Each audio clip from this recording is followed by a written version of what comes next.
Hey guys, it's Alec Torelli. I'm here in Las Vegas, Nevada. It's the most exciting time of the year because it's day one of the World Series of Poker main event. And in this video, I'm going to share 5 strategies to help you navigate these big field marathon tournaments. So stay right here.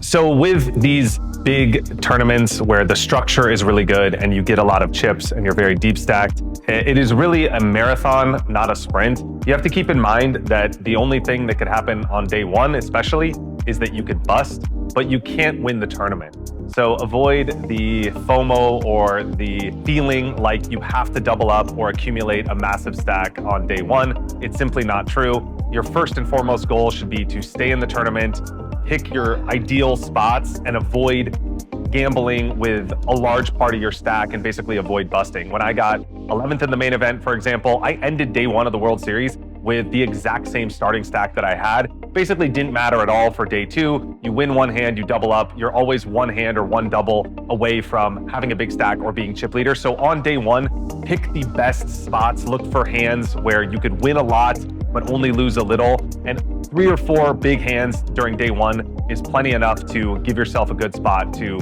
navigate day two and the rest of the tournament.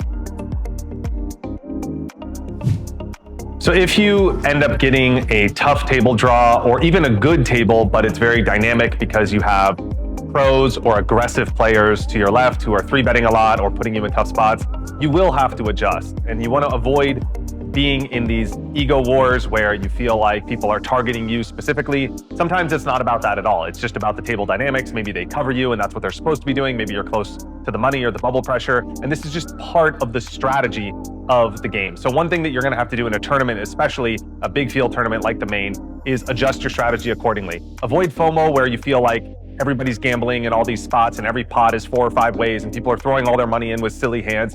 Your strategy is just to wait for the better spots to exploit that, and you don't want to lower the quality of your play to match your competition because then you're giving back the edge. So the key there is to have the patience and the mental stamina, the fortitude to basically look for the best spots possible. And you always want to have different strategies at your table depending on the players. So you want to be avoiding the better aggressive players that are to your left, maybe passing on marginal opportunities against them, but attacking and exploiting the weaker players, especially if they're to your right. And so you're going to have a different dynamic of play and strategy depending on your table draw and the players and the positions at your table specifically.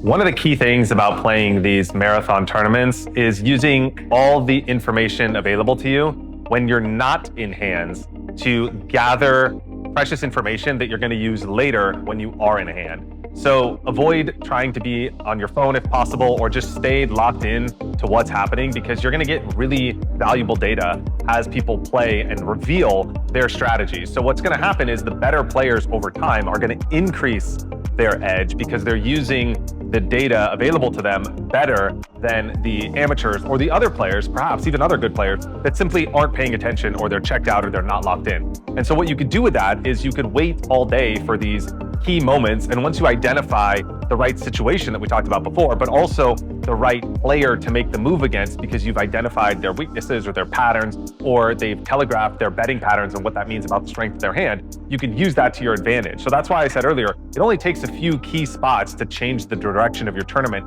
And the more you pay attention, especially in the hands you're not in, the more you can prepare yourself. Like Seneca says, where luck is where preparation meets opportunity. If you prepare, you wait for the luck to come, and that's when you could capitalize and really make a deep run. When it comes to preparing for marathon events, especially the main event, it is definitely a marathon and not a sprint. So a prudent exercise that I give to clients and that I adopt myself is to really elevate your bar that you have for yourself and your performance, and to treat yourself with respect like a mental performance athlete, and to do all the things you would expect a normal athlete to do to get ready for a competition. So if you first and foremost adopt that heuristic and mindset and approach, you'll naturally do things that are in line with that to get yourself ready. But you want to manage all these facets of your life and really treat yourself a little bit like an experimentation phase leading up to the main event to get ready and in the best mental, physical, and spiritual shape possible. So monitoring your sleep, your diet, your caffeine take, your macros, your exercise routine, your stamina, your mental preparation, your mindset, and your ability to have discipline, maybe adopting a meditation practice, mindfulness practice. All of these things are going to help you be in that peak performance state to be able to endure an 8-day tournament where you're playing basically 8 days almost in a row. You're playing, let's say, 100 hours of poker in 8 days. You could be very good at playing poker, but if you're not able to execute that strategy because you suffer from some of the physical performance side of things, you might end up losing when other people are more physically and mentally and spiritually prepared to endure that long battle. So this is a crucial importance to making a deep run, especially in something like the main. So if you play the main event or any long tournament, you're going to be playing at least 5 days of poker if you make a deep run or to the final table. And it's not going to be a linear straight line all the way up where you sail off into the sunset. It's going to be some crazy circular up and down roller coaster. So going into the tournament expecting to have big setbacks is a crucial preparation strategy, because you're going to probably have a situation where you lose 50% of your stack, you take a bad beat, or you're down to being a short stack and you have to dig in and really build your stack back up, but you have to be there mentally to not give up. I see so many clients and students, people I've worked with, where they get down from a big stack to 15 bigs, and then they give up their tournament, they go all in and eject themselves, when you could easily have doubled that 15 back to 30, you win one more hand, you're back up to chip leader. And so it's being able to really dig in when the competition gets tough that separates the best from the rest. And so you have to have that mental fortitude and preparation that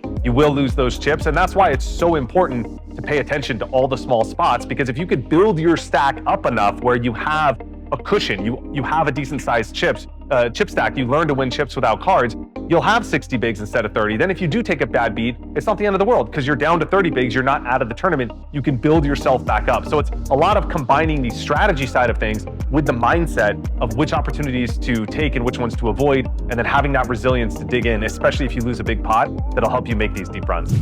I hope you enjoyed these 5 tips to help you make deep runs in Deepstack tournaments. One of the best places to get experience is being able to play online. You get a lot of hands in a short amount of time. I know I did. Coming out here to the main event, I played a lot of online tournaments. Of course, I played on Phenom Poker. We have some great events out there where you can get a lot of your deep stack play in, and you can review those hands to improve your deep stack play so that when you do come out for, let's say, the main event or a big tournament, you're not testing things out for the first time, but you're actually implementing the things that you've already tested out in a low-risk environment that you are certain that works. I help clients create these flywheels, and it works super well so that when they come out here, when I come out here, we already have all the strategies in our mind locked in of what we're going to do. And so I've been able to practice those on Phenom. I hope you'll come join me out there. We have new events and a series coming up soon as well. So hopefully this helped you, and thanks for your attention. See you guys in the next one.